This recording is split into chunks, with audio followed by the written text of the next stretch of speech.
Nós vamos concluir hoje o nosso estudo sobre oração. E eu gostaria de lhe fazer uma pergunta muito importante. Talvez fosse melhor ter feito essa pergunta na primeira aula, mas eu vou fazê-la agora. Que ideia você tem de Deus? Esta talvez seja a pergunta mais importante de todas para a sua vida.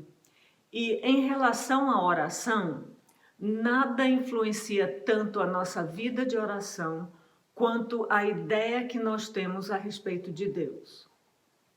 As ideias que temos de Deus determinam se vamos orar ou não. Também influenciam nossas expectativas quando oramos e como será a nossa prática de oração. Como nós vamos orar? É comum nós vermos crentes cujas práticas, na realidade, as práticas de oração são incoerentes com a ideia que dizem ter de Deus.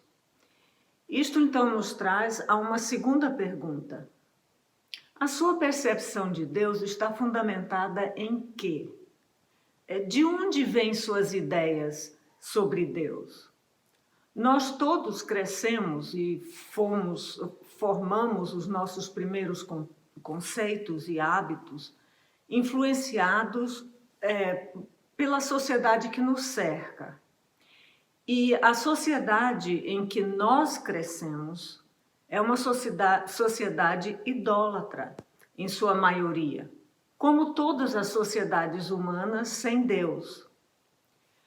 E a idolatria tem conceitos sobre Deus muito diferentes dos conceitos bíblicos e ensina práticas coerentes com os conceitos da idolatria.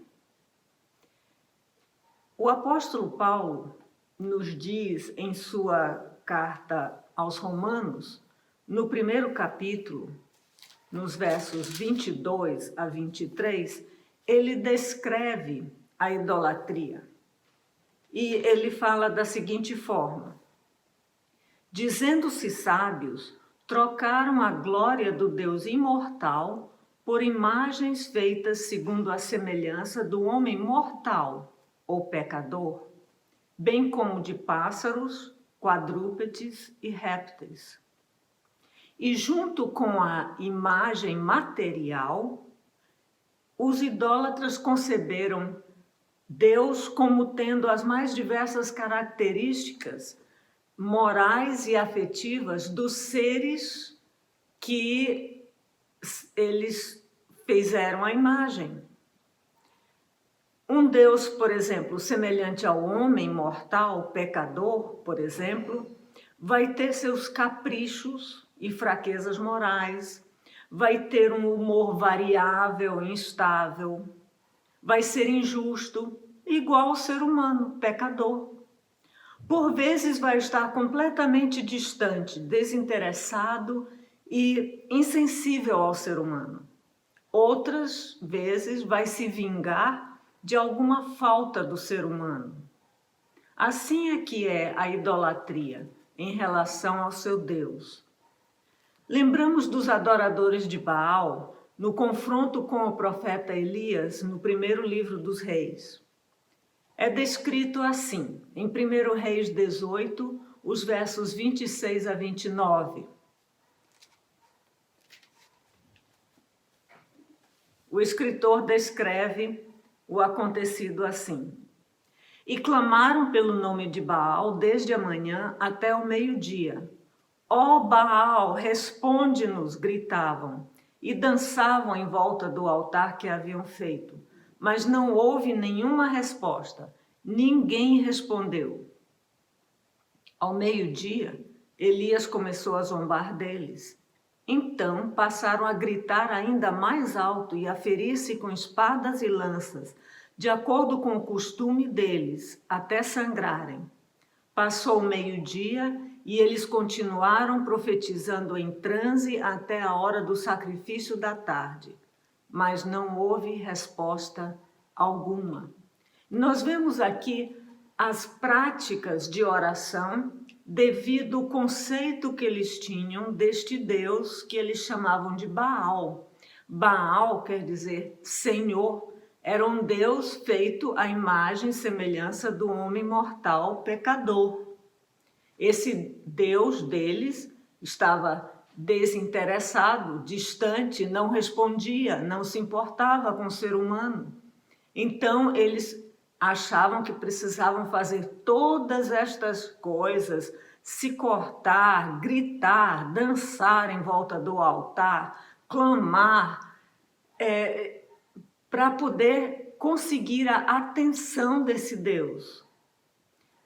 E não conseguiram. Mas nós apontamos aqui as práticas deles. Era o costume deles relacionarem-se ao seu Deus desta forma. Eles oravam, então, a Deus assim, ao seu Deus assim. As práticas da nossa cultura idólatra podem ser outras, e são, mas continuam tão sem efeito quanto as práticas deles, e são incoerentes com aquilo que podemos aprender sobre o caráter de Deus na única fonte confiável, a Bíblia. Jesus mesmo nos alerta sobre as práticas de oração dos idólatras, e isso está em Mateus 6, os versos 7 e 8. São justamente os versos que precedem imediatamente a oração que Jesus ensinou, que nós chamamos de Pai Nosso. Mateus 6, 7 e 8. Diz assim, Jesus falando: "E quando orarem, não usem repetições inúteis como os pagãos são os idólatras. Eles pensam que, por muito falarem, serão ouvidos." Então, o conceito destes é que ele é um ser, este Deus deles, é um ser desinteressado, insensível, distante do ser humano. É necessário atrair, de algum modo, a atenção e o interesse do Deus que o ídolo representa. Quais são outras práticas em relação à oração que você conhece e que se baseiam nesta percepção de Deus? O texto bíblico, em Mateus 6, continua. O verso 8 fala: "Não sejam iguais a eles, porque o seu Pai sabe do que vocês precisam antes mesmo de o pedirem." O Deus da Bíblia é Pai atento e atencioso. O caráter do Deus que a Bíblia revela é completamente diferente do caráter dos deuses representados por ídolos. Como é, então, o caráter do Deus revelado na Bíblia? As Escrituras Sagradas revelam Deus como sendo moralmente santo, justo e bom. Um dos muitos textos que afirmam isto é o Salmo 34, no verso 8. Aliás, os salmos falam muito a respeito do caráter bondoso de Deus. Falam a respeito da santidade de Deus, da justiça de Deus. Mas o verso 8 do Salmo 34 fala assim: "Provem e vejam como o Senhor é bom. Como é feliz o homem que nele se refugia."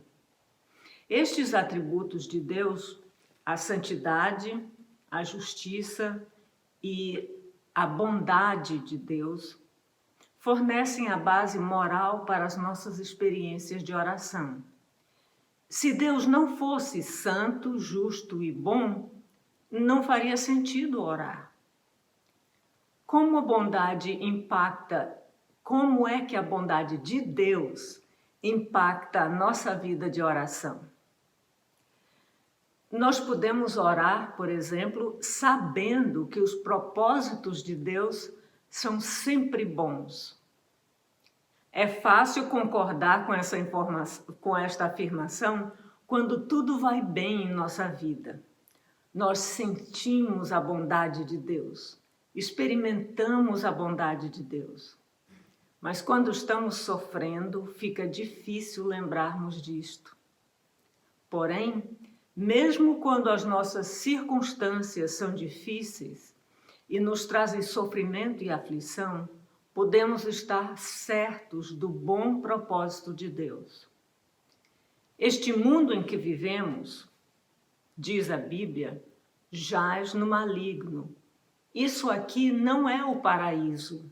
Isso aqui não é o céu. Isto é o mundo. E o mundo jaz no maligno. Isto quer dizer que Satanás tem poder por aqui. E aqui passaremos por aflição. Mas se pertencemos a Jesus Cristo, Deus usa estes momentos de aflição para o nosso bem. Veja o que diz a Escritura. Falando ao profeta Jeremias, em um tempo de grande sofrimento, de guerra e exílio do povo de Deus, Deus fala assim, em Jeremias 29, o verso 11. Pois eu bem sei os planos que tenho a vosso respeito, diz o Senhor, planos de prosperidade e não de mal, para vos dar um futuro e uma esperança. Mas como nós podemos tomar conhecimento dos propósitos de Deus, esses bons propósitos para a nossa vida? A resposta é por meio da oração. Deus segue falando a Jeremias nos versos 12 a 14, falando assim: Então me invocareis e vireis orar a mim, e eu vos ouvirei. Vós me buscareis e me encontrareis, quando me buscardes de todo o coração. Eu me deixarei ser encontrado por vós. Deus está a nosso dispor, Ele nos convida a orar, Ele quer nos ouvir, até porque quando nós chegamos a Ele com as nossas aflições, os nossos sofrimentos e as nossas alegrias, nós damos oportunidade, nós abrimos a porta da nossa vida para que Deus possa agir. Veja a maneira que Paulo descreve como Deus usa o nosso sofrimento para o nosso bem. Isso está em Romanos 5, os versos 3 a 5. Romanos 5. Paulo fala desta forma. E não somente isso, mas nos gloriamos nas tribulações, sabendo que a tribulação produz perseverança. E a perseverança, a aprovação. E a aprovação, a esperança. E a esperança não causa decepção, visto que o amor de Deus foi derramado em nosso coração pelo Espírito Santo que nos foi dado. Notem a palavra sabendo.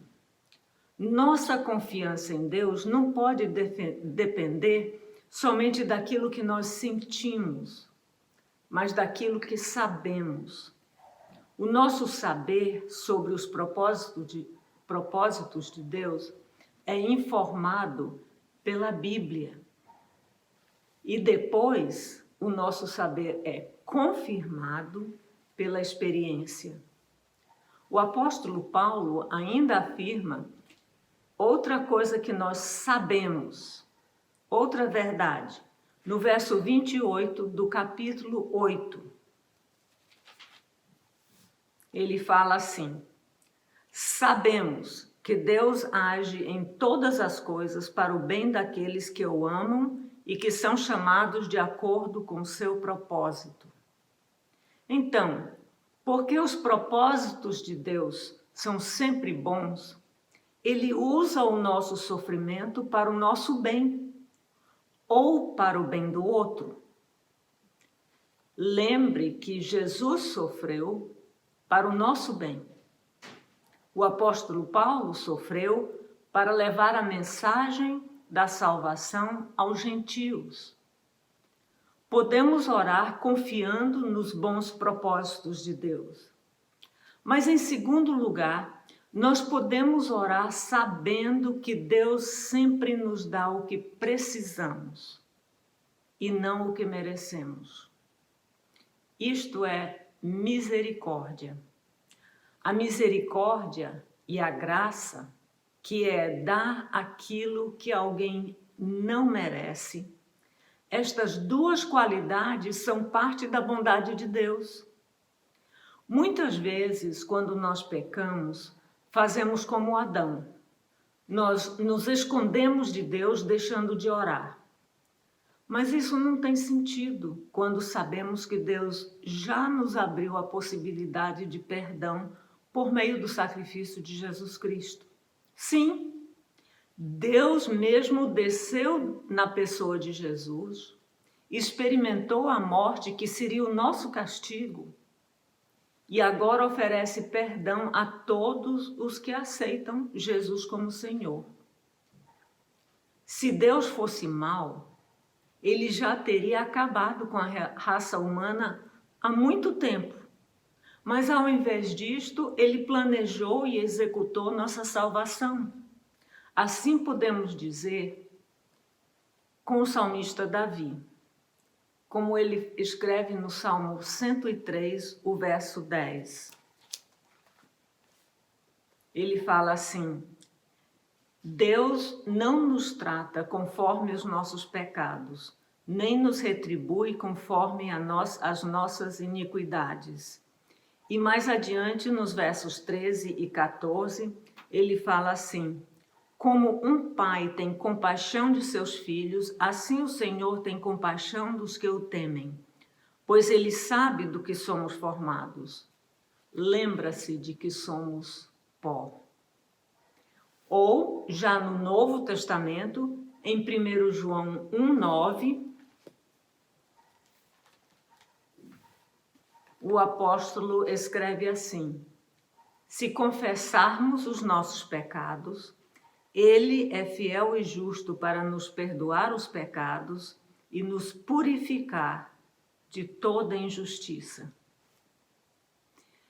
Tendo em mente a bondade de Deus manifestada nos seus propósitos sempre bons e na graça e misericórdia que são demonstrados através de Jesus Cristo, assim, aproximemo-nos do trono da graça com toda a confiança, a fim de recebermos misericórdia e encontrarmos graça que nos ajude no momento de necessidade.